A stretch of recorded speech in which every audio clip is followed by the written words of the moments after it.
Hello, everybody, and welcome to Economics Monday with the Honorable David M. Walker, the former Comptroller General of the United States. I'm Nick Pallavita. I'm going to be your moderator for today's presentation.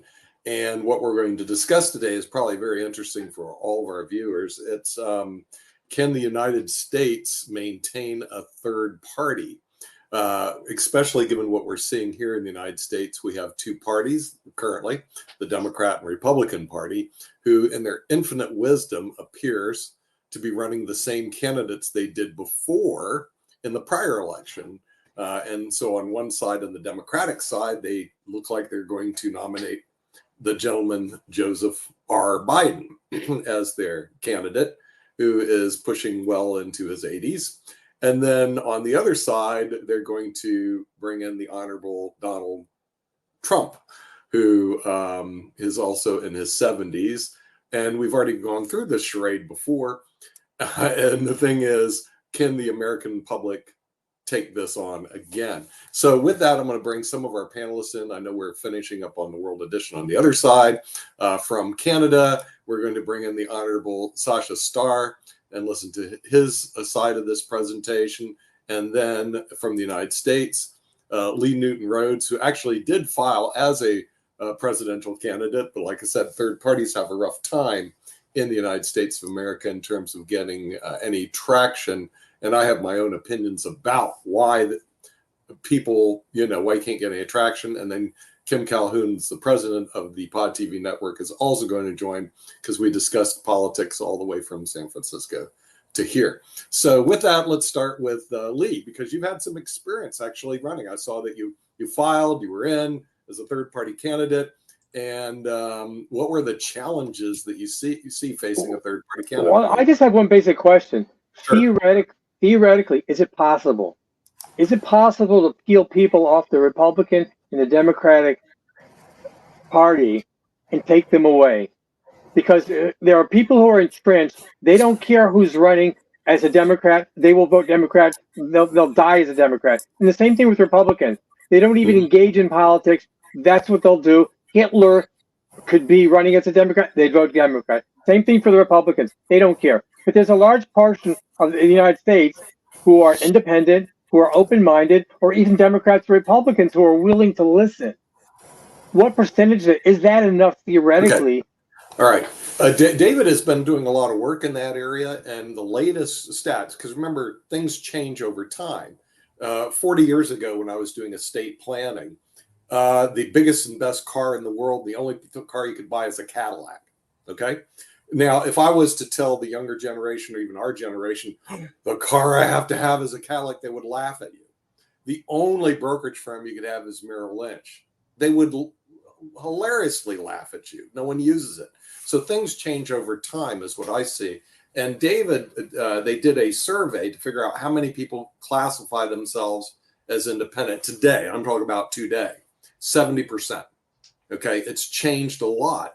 And I think it's part of it is because the Americans are just fed up with the Democrat and Republican Party. So, and it keeps increasing at an increasing rate to now where 70% would consider having a third party run. And we've never seen statistics that large. There are a lot of Republicans that are totally turned off by Trump, and the same thing Democrats are turned off by Biden. Right. And so what happens, you're always going to have your core, I'll die as a Republican. Hitler could be nominated, but I'll vote for him because I'm a Republican. You have a small core of these old people. I'm going to say most of them are probably old, that are like that. And you have the old Democrat. They would be the Democratic Party. Okay. But that is not and they get the most press. And the way I see how you win elections is the triple M theory. And two of them is media and money. What was the third one, Kim? There was media and money. I don't know what the third one was, mayhem or something. But the media and money makes the difference. I believe Trump got elected first time because of CNN. CNN kept covering his craziness, not realizing he's giving this guy free media attention and his name recognition out there to the point where people go, oh, yeah, I've heard of him, and they vote for him. Okay, because you have tons of low information voters out there. Nick? Yeah. There is another aspect that you haven't discussed, and I didn't bring it up either. Sure. Durham report is out. The establishment is very entrenched. They're very protective of their own. How willing will they be to have an honest election? Yeah, the thing is, there will be resistance from both the parties from a third party candidate. There's absolutely no question, because you have the political hacks that are entrenched, that are out there, and they're entrenched deeply. And what they do is the two big. I mean, you have to have name recognition. So maybe MMN, name recognition, money, and media get you elected. What you think about and your views and all that other stuff, that's doesn't really matter. The political hacks out there will obviously attempt to quash that any way they can, and a third party As we've run. seen. Yeah, right. And a third party run would be quashed on both sides of the aisle, because neither the Republicans or Democrats want independence. They want somebody to run through their party, the Democrat, somebody run through the Republican. It's like a weed. If you ever go to a garden, you see these weeds out there that are deeply entrenched. Well, you have two weeds and you have flowers. Even though the flowers should dominate your garden, you have to pull the weeds, and the weeds keep growing back and they're deeply entrenched. That's called the Democrat and Republican Party. And they kept going deeper and deeper. So it is a big challenge. But as time shifts, like he said, the stats they're seeing is 70% right now would consider a third party candidate, especially if the Democrat and Republicans bring Biden and Trump to the table again to the American public. Because I see one person who has good policies, but he's horrible in implementing them. And he's a horrible personality, and that's Trump. Then you have another guy who has horrible policies, but he's a great guy, which is Biden. So between both of them, you don't want either one of them in office. And we have 330 million people out there, Lee. 330 million people. And this is the best we could do. And that's the best you can do, and then have to redo it again. And see, that's absolutely not true. There's got to be two people in this country who could run for president and vice president and be halfway decent. So, and you're right, they're going to face the political hacks. The political hacks would not ever allow they'll work like crazy to keep the third party candidate coming into power, for every possible reason. Sasha, what are your thoughts? You're in Canada. You had to deal with the old Soviet Union. What are your thoughts on this? Your dream about the third party could become true, which is a fact in Canada. And how it works in Canada is just horrible. It's better to have 25 different parties, maybe like in Israel, than 3 parties like in Canada, because 2 of them, sooner or later, will align against the third one. And this alliance, with all other things being equal, will always defeat one who is alone fighting them. Now, I don't believe that in the United States it will ever happen, simply because, okay, let's take a Republican Party. It has its base. Its base is very solidly behind Trump. They wouldn't even consider other candidates unless a gun will be put into their head. So if that's not the case, they will be very, very loyal and vocal about their candidate, who is Donald J. Trump. And by that time, he can be impeached 17 and a half times. He can be in jail just for the rest of his life. It just doesn't matter. This base, basically it's a religious cult. It's very close to religion. Okay, here is our God, Donald J. Trump, and that's the end of story. Are we going to question Jesus or Abraham or Moses? No. So you will never question Donald J. Trump and his authority. Now, well, in Democratic Party, it's happening just basically by default, because most of the Democrats, they hate the Republican Party and their policies and their leaders, of course. Now, simply because of Biden's incumbency, there's simply no one else. Okay, sure, you can elect somebody else beside Biden, but whom? There is no obvious figure in the Democratic party who can challenge Joe Biden. And by the way, speaking about his age, Henry Kissinger will be in a few days 100 years old. He is giving interviews. He is ready now to fly to China and Moscow for his peace diplomacy or so on. So he's 100 years old. What is Biden? Biden is a kid compared to Kissinger. What's the problem with the age? I don't see it. I don't see a problem with age either. But Sasha, anyway, Sasha and Nick. wait, do you want to speak or do I get Jacoby? Yeah, I had a quick question for you, and then I Sure. definitely know Jacoby's got a question. But there is a family of royalty out there as well. So they have got a candidate that is in there, and apparently he's gaining some support. So is there any possibility that we might have Trump against Kennedy instead of Trump against Biden? Because there is definitely some traction that is coming among the Kennedy camp and all in that space. So, Sasha, I was wondering what your thoughts are as to whether we're going to have another Kennedy in. Hey, but Jacoby's shaking his head violently. So let's Joey, you're not shy, are Kennedy you? has no shot. In this case, Absolutely no shot.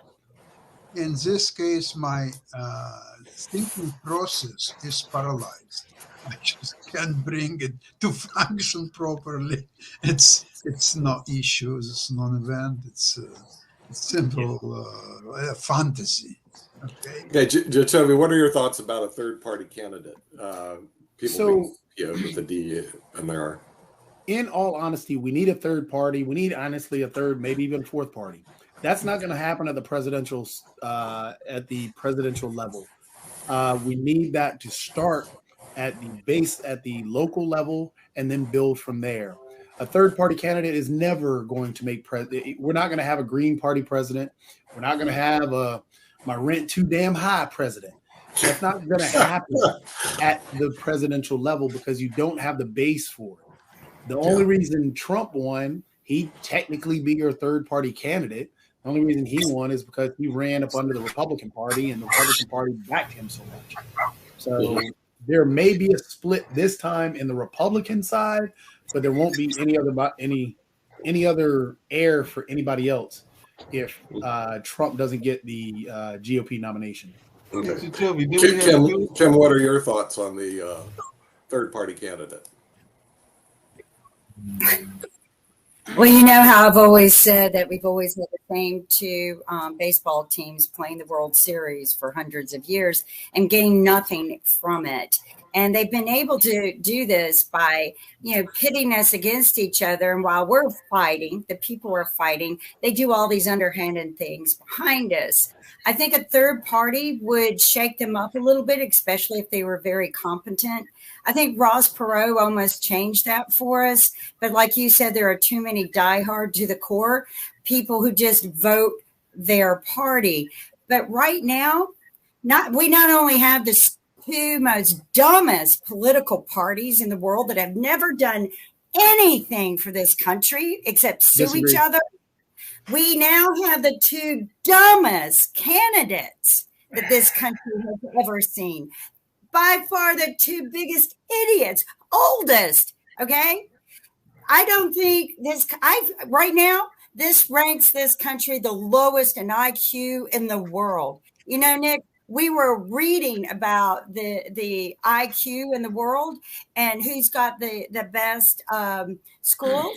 Right now, I think we rank the lowest. If we allow these two to get back up on grandstand and run for president, we are the dumbest country. We, the people, are dumb for allowing that to happen. We don't have to allow it. We can change it. Okay, Kim, a very quick question. It's not you or me or anybody else. Oh, actually, I'm not Canadian.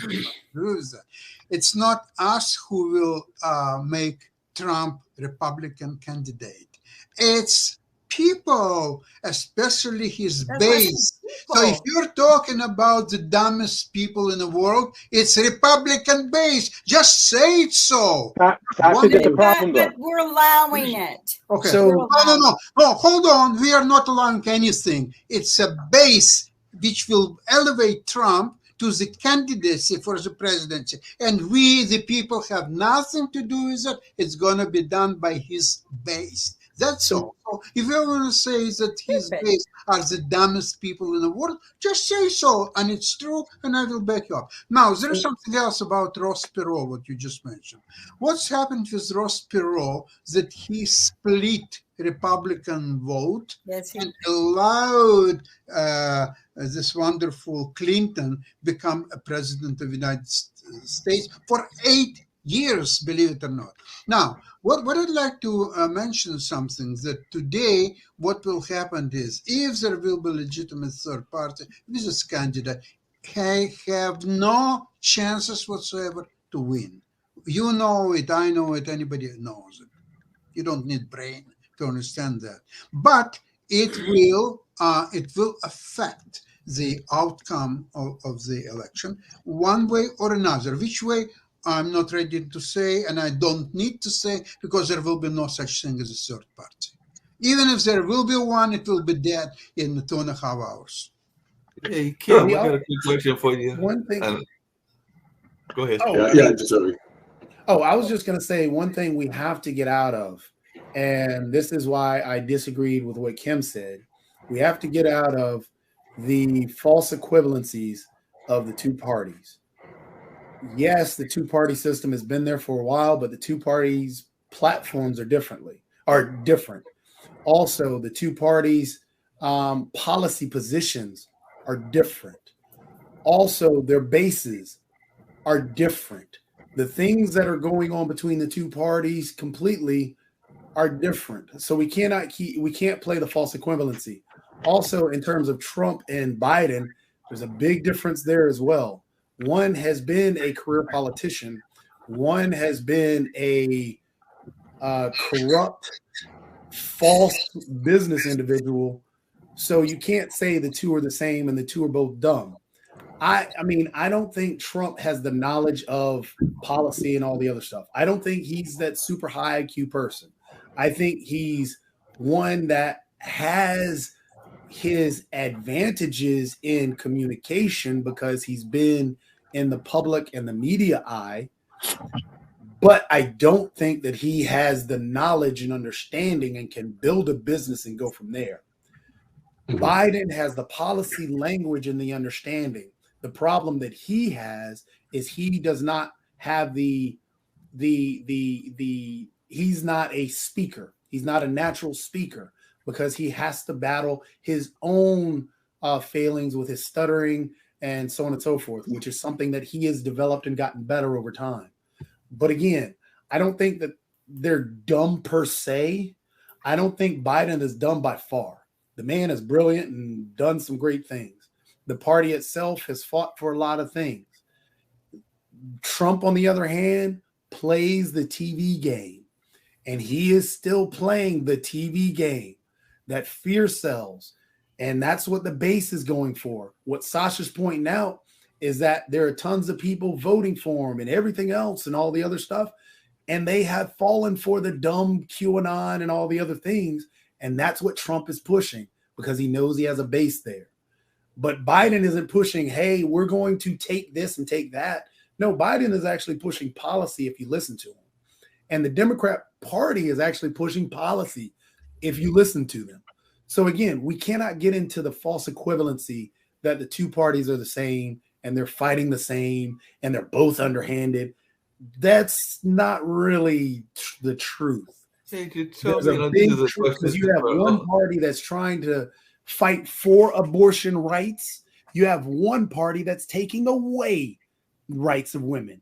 You have one party that's trying to deal with education and inclusion and bringing everybody and normalizing things that should have been normal a long time ago. You have another party that wants genocide on the transgender community. So you can't, we have to get out of the false equivalency of the two parties being alike.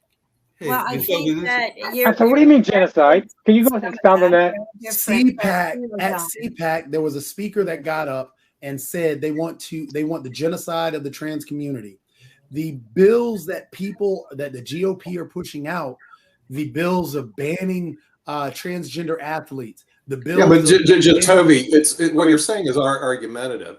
The Republicans are saying that the Democrats believe in the genocide of unborn babies. So how can you be so duplicitous in your statements? So in other words, it's okay to genocide unborn babies. So I can answer Excuse me, Nick, how do you genocide somebody? You normally genocide people, a nation, or a country, but you can genocide unborn species. It's impossible. They are genociding. It's impossible. You cannot genocide unborn. One party uses terminology just to say, hey, this is a buzzword that I know is scary.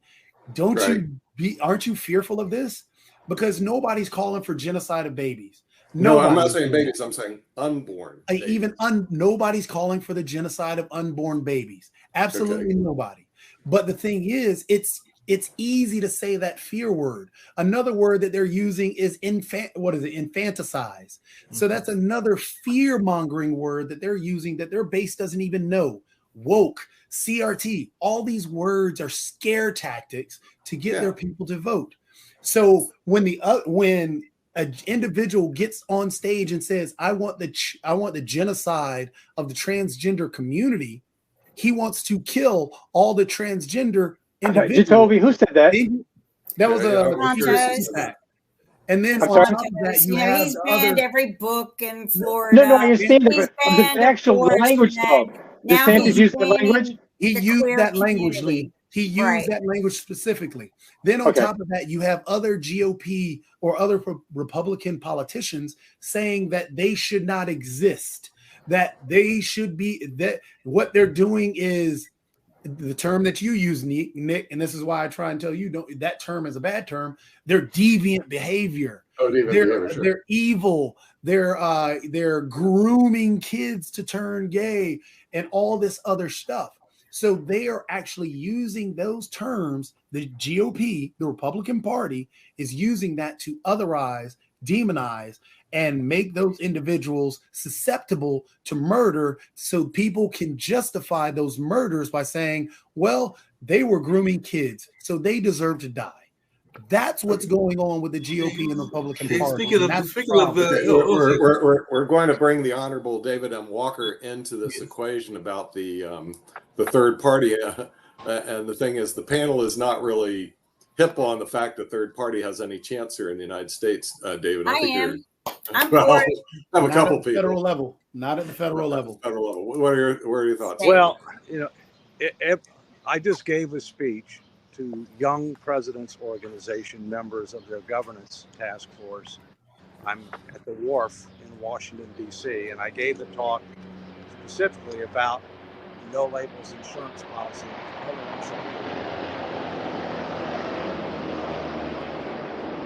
And here's the key.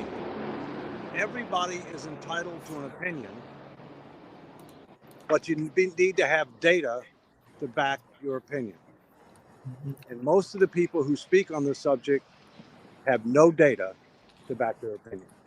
No Labels has done extensive polling in all 50 states that demonstrates that, number one, the American people are not happy with the current condition and outlook for the country. Number two, they don't believe that the future for their kids and grandkids is going to be as good as theirs, which is unacceptable and un-American. In addition to that, but 69% do not want Biden, 62% do not want Trump. And as a result, there is a clear path as of today for a viable third option unity ticket focused on issues and solutions to win a majority of electoral votes in the Electoral College. Now, that may or may not exist next year. And No Labels is committed to doing periodic polling to determine that. And in fact, if that does not exist in April of 2024, when No Labels is going to have its convention in Dallas, then we won't even have a ticket.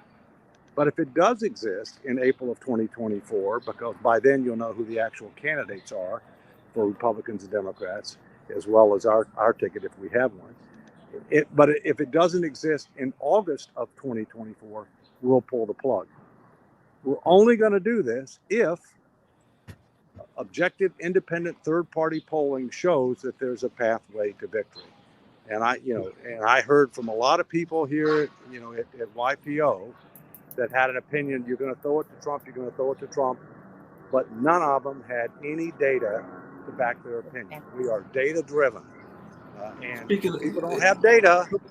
Dave, then they're Dave, I will say that Dave, hold a second. Dave, speaking of data, one of the things that exists, and I was going to bring this up earlier, is that there are a lot of people that do, and it comes to a point that Sasha made earlier, there are a lot of people that do what I call blind voting, because there's a lot of people that literally get the pack tickets that they're given and they vote that ticket. If you ask them why they're voting for that ticket, they can't give you any reason as to why they're voting for that particular person. It doesn't matter whether it's the Sierra Club or here in Durham, we have certain packs that are around racial groups and things around that kind of thought pattern and everything. But how is the No Label Party going to get past the fact that I would argue, and this is just my theory, I don't have data, concrete data, but I would argue that probably a good 60 to 70% of the populace vote this way. They get the nice little piece of paper and they vote according to what the people tell them to vote and all of that. So how are y'all going to get past that? Well, first, I would agree with you that there's a very higher percentage of people who, even if they're unaffiliated like myself, have a tendency to vote for one party or the other. Right. And I would also agree that not enough Americans do their homework on the candidates, and they tend to vote for party. But understand, this is different. This is at the national level. There would be a huge amount of media coverage. There'd be national debates. At first, when we talked about this option among the media was not happy about it. But now they're coming around and they are happy about it. And the reason being is it's more competition, more choice, more controversy, more money for the media. Okay? That's what it's all. So the answer is, look, all we can do is what the American people tell us, right? And it's frankly premature to make any judgments. We would not have started this effort had we not gotten the results that we got on our extensive and unprecedented polling. And we'll have to continue to periodically update it. And if it doesn't meet the criteria that I mentioned, we'll pull the plug. What I told this group that I just met with, I said, look, listen for a second. The American people don't want Biden. The American people don't want Trump. So if the parties, one or both of the parties, end up deciding to take an alternative path, then there's no issue. You don't have to worry about it. But my question is, how do we get over the historical precedent with Ross Perot, Ralph Nader, and even the Bernie Bros that helped out with the Trump situation with the apathetic individuals? At those three occasions, we had a similar setup where neither of the candidates were the preferred, but one of the candidates was the one who ended up from the major party. Yeah. Well, there's a difference between whether or not you're preferred and whether you're acceptable. Okay. Well, I mean, because remember, Nader was acceptable, Perot was acceptable, and everybody wanted, many on the Democrat side had wanted Bernie Sanders over Hillary Clinton. Therefore, there was a split there as well. So how is this setup different from, I guess, those three occasions? We're going to review preferred. Well, first, Nader was not acceptable to a significant majority of the American people. There's no data that says that he was. Okay, Nader was to the left of the other Democratic candidates. He clearly pulled votes from Gore. There's no ifs, ands, or buts about it. Nader was not a common sense majority candidate. Nader did not have a unity ticket. When Nader ran, the country had a surplus. We were paying down debt.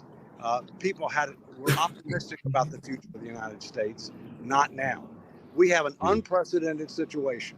We have a situation where 78% of Americans believe the future for their kids and grandkids is going to be worse than theirs. We have an all-time high on people thinking the country's headed in the wrong direction. We have an unprecedented high percentage of not just overall voters, but Democrats and Republicans who don't want the leading candidates for their parties. All right. This is totally unprecedented. In the case of Perot didn't really want to be president. Perot wanted to affect the agenda.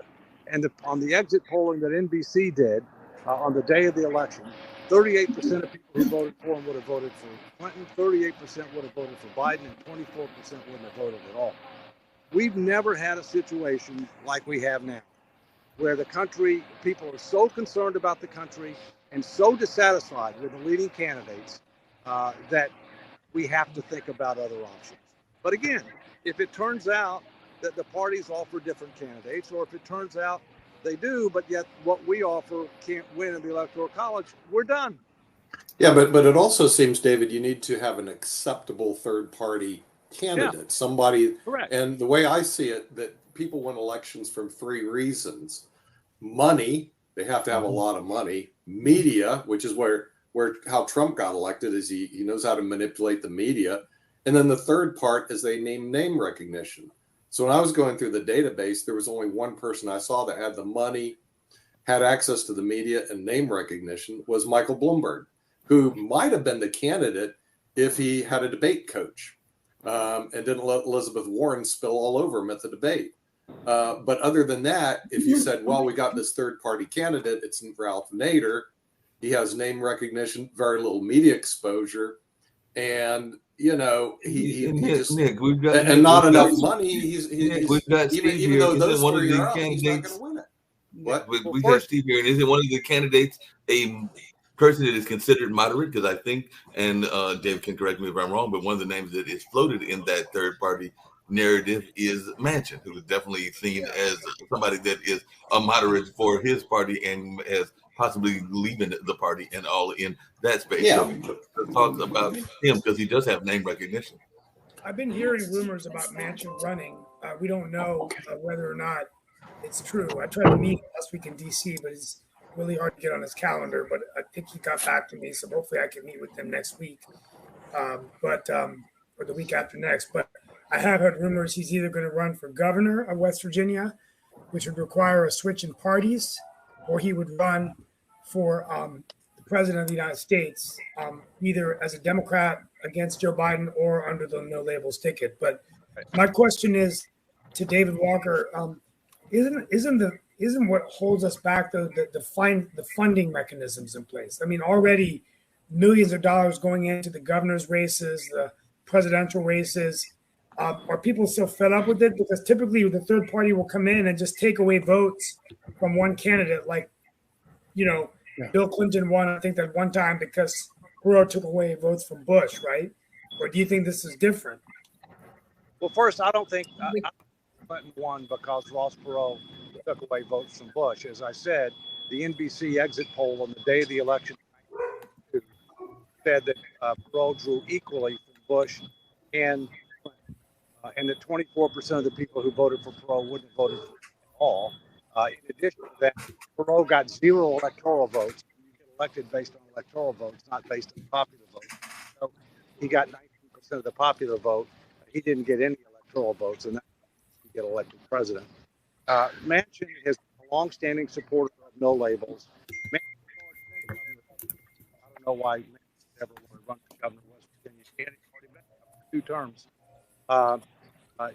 Manchin is one of a number of people that could be a potential if we run a third option. But Manchin doesn't have the money factor. In other words, also Manchin has burned I'm sorry, a lot of Manchin may have media. Manchin may have I think name recognition, but he lacks the other M. Yeah, and he would only be considered a spoiler. I think Nick is right. I think he'd only be considered a spoiler, like we talked about the the because he's already Bloomberg has money and media. Now I have another name to throw out there. I have another name to throw out there, but it would be a hard sell. He's another West Virginian, and I've actually floated the idea with him. But is John Chambers, the former CEO of Cisco? And the reason I say that, he's a moderate Republican. Right, I would agree. He's a billionaire.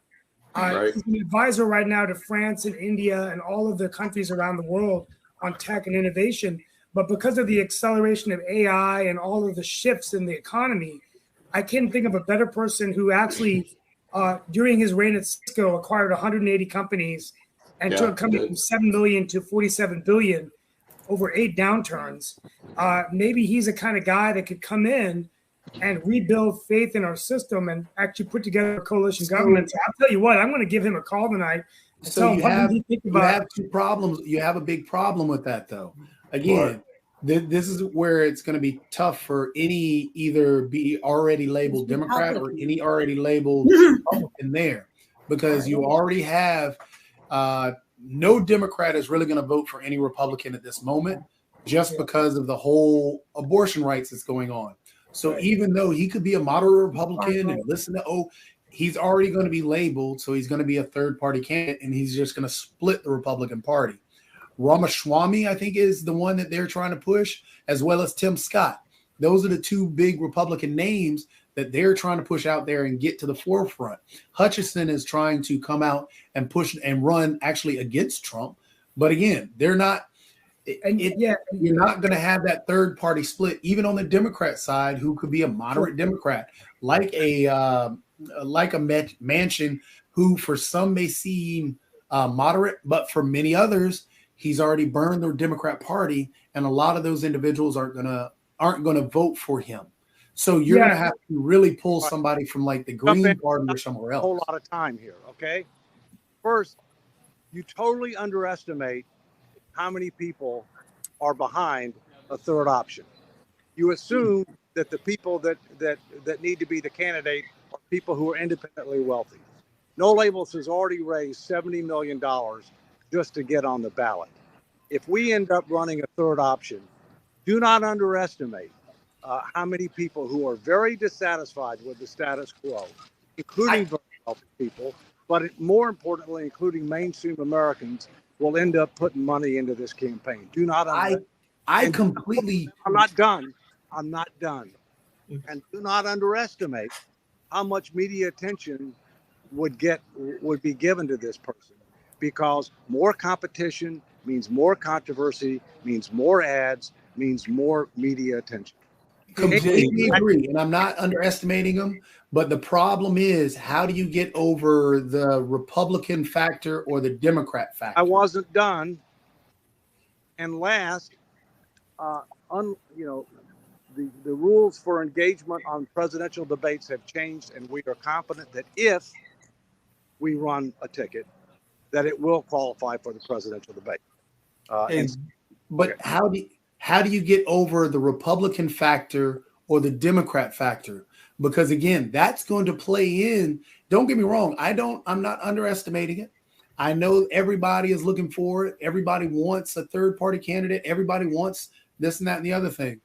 But that again happened prior years. But also right now we're at one of the most tribalistic times in our political system, where you have Republicans that said they will never, ever in their lives vote Democrat. You have the same on the Democrat side. You have the same with independents, because a lot of those independents left the Democrat Party, became independent, left the Republican Party, became independent. And those coming from the Republican Party are being stained, and they could be a moderate Republican who didn't even vote for banning abortion, but they're painted already with that. So how do you get past that is the question. Let me come back to you. First, if we run a third option ticket, and I can't emphasize, if we run, there will be people with different political affiliations, and they will no longer be a Republican or a Democrat, because they will be a pariah among them. They will be true independents in both form and substance. Secondly, the latest polling shows that very high 40 percentiles of voters are now unaffiliated. The parties have lost tremendous market share. The people are not. Yet I agree that a number of Democrats would never vote for a Republican. A number of Republicans would never vote for a Democrat. But I come back to what I said. Our decision making is based on data. It's based on data, and it will continue to be based on data. And I think that's all we can do. Speaking of data, and really quickly, Dave, I know you're over there on the field and everything, but there is an organization that was actually run by or one of the members of the leadership is a woman that ran independently as an African American way back in the 80s and all of that. So I was wondering if there going to be any coalition building with some of these organizations. I'm actually talking about Lenora Filani, who also runs an organization called independentvoting.org, or at least she's part of that organization and all in that space. So is there any possibility of some coalition building with others that talk about that 40% independence that have been out there for a while? Because, like I said, she ran back in, I believe it was 88. So she's been out there for a while in that space, but it's definitely one of those that is, quote unquote, the more progressive side. Yes, it's a very good question. And there's already efforts that have gone to try to reach out to a number of other organizations, such as Freedom Parties, such as Parties, such as Reform Party. I'm sure if it hadn't been done already, the Libertarian Party. It's a possibility that if the conditions continue to exist, you could actually end up having a ticket that's on multiple lines and broad-based coalition. Again, this all comes back to what do not what I want, not what any of you want. It's what do the American people want, and what does the data tell us is possible and not possible at different points in time. Yeah, I had a question. This was actually for Kim, because one of the things that I'm hearing about the politicians is that there may be a chance to have a woman president, but it might happen by default, because we already know that right now Kamala is the vice president under Biden, and the name that is being floated as one of the candidates for the Republicans, if Trump is to get it, is Sarah Huckabee Sanders. So, if, like I said, if those are the two candidates, if one of those wins, and that is the vice president, they are not exactly spring chickens. So, we want them to stay in office the full 4 years or the full 8 years, or however long they're able to stay in. But if by chance they are voted incompetent or have some sort of incompetence that they have to get out of office, then maybe by default we get our first woman president, not by vote like it would have happened with Hillary, but because those are the faces of the second in command. So what are your thoughts about this? Because I did hear that Sarah is being floated as a vice presidential candidate for Trump. Well, first, it's very possible that you could end up having a female vice presidential candidate, not just with regard to the Republican Party, but even potentially with regard to the third option. You already have one female Republican candidate raised, Nikki Haley, former governor of South Carolina, former UN ambassador. You have two prominent females in the Republican Party. For example, the governor of South Dakota, Kristi Noem, and there are plenty of others who might end up being potential candidates for either the Republican Party or a third party option. So I think time will tell, and obviously the vice president does as much or little as the president wants. The only thing they have is to be president of the Senate and cast a tie vote. If there is a tie vote, which can happen with close margins now, and in addition to that, they also are the first in line of succession. And frankly, the American people, polls have showed that they're very concerned about Joe Biden's health. They're very concerned about Joe Biden's health. So I think who the vice presidential candidate is for Joe Biden is going to be even more significant than normally is the case. It's normally not that significant, quite frankly, but I think it's going to be much more significant this time because of his age and his health. Mm-hmm. Yeah. David, another question I have, isn't April of 2024 or August, isn't that too late? In other words, if somebody is going to run for a national office, they have to start in the next month or two. Next year is too late. What are your thoughts on that? Well, that's a good point, and it's a subject of great debate, but here's the key. We don't know whether or not the path will be open or not until we know who the major party nominees are. Right now, polling based on the major party nominees and Biden. That may or may not be the case. We know that until after Super Tuesday. And data shows that over a 90% probability you know who the major parties are going to nominate after Super Tuesday. That's why there'll be plenty of things going on between now and April. July, year all kinds of screening and vetting of potential candidates between now and then. But what we don't want to do is we don't want to end up naming it until we know who the opposition is, because then we need to do polling to see whether or not there's actually a pathway to victory. If for some reason the Republicans don't nominate Trump, or for some reason the Democrats don't nominate Biden, or both, then it could be a totally different ballgame. So we're focusing on first things first. Right. And that's why. Yeah, but if somebody announced their candidacy now, they don't have to make a no-go decision until April. In other words, chum the waters, so to speak, until then, because candidates drop out all the time. We know that all those candidates, they're going to drop out. We want there to be competition for our ticket. Mm-hmm. We don't want to make a decision on whether or not there's going to be a ticket until we know who the opposition is. Because the whole key is this: we do not want to be a spoiler. We only want to run a ticket if there's a pick. The first Mm-hmm. from that right before the convention is yes today, may or may not be in April, okay, and it may or may not be yes August next year, which you can pull the plug as late as August of next year. For some reason the conditions don't still exist. We're a long way off, but we're in unprecedented territory. Hey, Dave, me and Nick and a couple of other folks have got together and we've come up with a great idea. I actually floated this to Lee earlier and everything, so I'm going to announce it here on the campaign. But is it possible that on the no label ticket we can have Jacoby as our presidential candidate, Lee Newton Rhodes as our vice president, and you as the campaign manager? I want to know if this is a possible pod TV ticket that we get put out there and everything. Mark, A pod TV ticket. you did not mention one female on that ticket. Oh, No. there we go. I don't want to be, not me, but not one female. You're assuming my gender. All right. Okay. I would be a candidate. I do not want to be the campaign manager. I would be willing to consider serving in somebody's cabinet in the appropriate spot. And you may or may not know that this came up in my speech to the Young Presidents Organization, the YPO. Americans Elect try to do something similar to what No Labels is trying to do now back in 2012.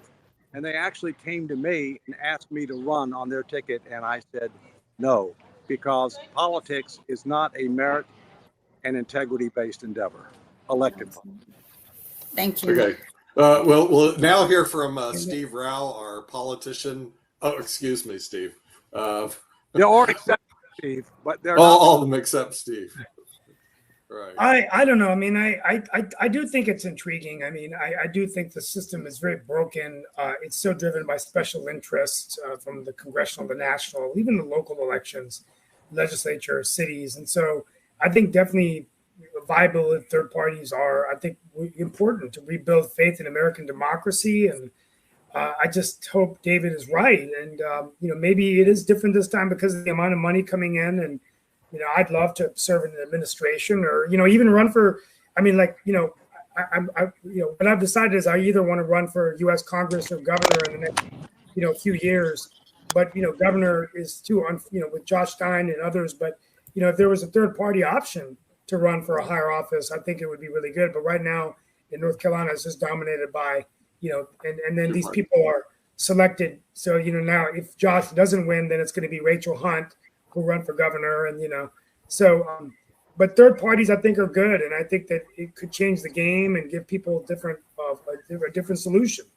So, well, it forces people to compromise, and it gives people more choice, and it prevents us from having an all too frequent situation where many Americans feel that they're choosing between two bad. Yeah, absolutely. And I mean, unfortunately, and David, what's interesting is that even in North Carolina right now, based on the recent polls I've seen, Mark Robinson is gaining significant leads over Josh Stein right now, which is incredible. So a guy it just shows you that, right now, if the election were held tomorrow in a head-to-head race, Mark Robinson would be the governor of North Carolina. Mm-hmm. Well, So I know. I mean, Jatovia is thrilled with that. And Josh's numbers are going down every day. Yeah. I mean, Well, Jatovia will probably also be thrilled Good. that the It's same like the thing stock might be happening in South Carolina or Kentucky as well. So there are at least two opportunities that there may be African American Republicans that are going to win that are very conservative. And we've talked about this before and everything. I can't remember where the second state is. It might be Kentucky, but definitely North Carolina is one of them. I apologize, but I've got to go. You guys can continue the conversation, but I got to go too. Thank you, guys. Okay. All right. Thank Appreciate you. it. Thanks, Keep David. up the Thanks. good work, David. All right. Thank you. Be back next week. Thank you all so much. Bye-bye. Thank you for putting this together. We'll Very see. exciting, and looking forward to continuing our discussion and it's- bringing more no labels candidates on board. It's going to get better, Steve. You'll see. The Pod TV network has a huge plan in terms of politics for 2024. Huge plan. And as a matter of fact, we're going to announce on the media show that Mark has invaded and got us onto, what's the name of that thing? We're on Mark now. Well, I've got the World Edition. I haven't got the economic show, but I'm working on it because there's a lovely outlet called Spreaker. So we are now iHeartMedia. on iHeart as well. We're on as, iHeart. We're going to be on Spotify and a iHeart. couple of other things as well. So I have maneuvered some things around. So that definitely World Edition. A couple of the other shows are on that. I'm going to try to get the chess show on as well. So we're going to be on the radio as well as television on iHeartMedia, and I checked them out because I don't know the radio business that well, but they have a subscriber base of 100 million people in the United States. There you go. So Pod TV is expanding into its global There you reach. go. Okay, Well, guys, so we'll thank have you some so much. exciting I'll be back opportunities. this All right. week. See you We'll see you, Steve. All right, Thank bye. you. Great show. Great show. Oops, I got rid of him. Oops. Well, the That's problem's okay. He was getting ready to head out anyway, and Well, Kentucky was the other place that I was thinking about. So it's the Republican black governor in Kentucky, possible, and the one here in North Carolina, which both of them have some very suspect policies. Yeah. Well, one of the things I like about having a third alternative is that, you know, we can say no more party favors, because we know that there are a lot of party favors that go on with those brown bag lunches that they have, right, Nick? And so, you know, I would like to, you know, add that their agenda is going to be totally different, and it's going to be policy driven. And we're going to talk about policies, because that's what I have always thought would make a better government, and that we need to cleanse our government a little bit. I mean, they have failed us. We are failing economically. We are failing for our future children. Our education fails us. Our healthcare system, Nick, I just learned, our healthcare system, not healthcare, not the doctors, our system, the way we set up our system fails us. So we need to cleanse the system. Well, we wrote about this in history. Go cleanse out the government and start over. Start with Well, all I'm saying is the candidate. Okay, because remember, you'll have two choices: Biden, Trump, and whoever. That third they're both proven themselves not to do anything for our country, because but you need Trump was sued all the time and had an excuse. You can't have a Ralph Nader, or somebody that's basically a nobody. But if you had a John Chambers, I would press John Chambers button.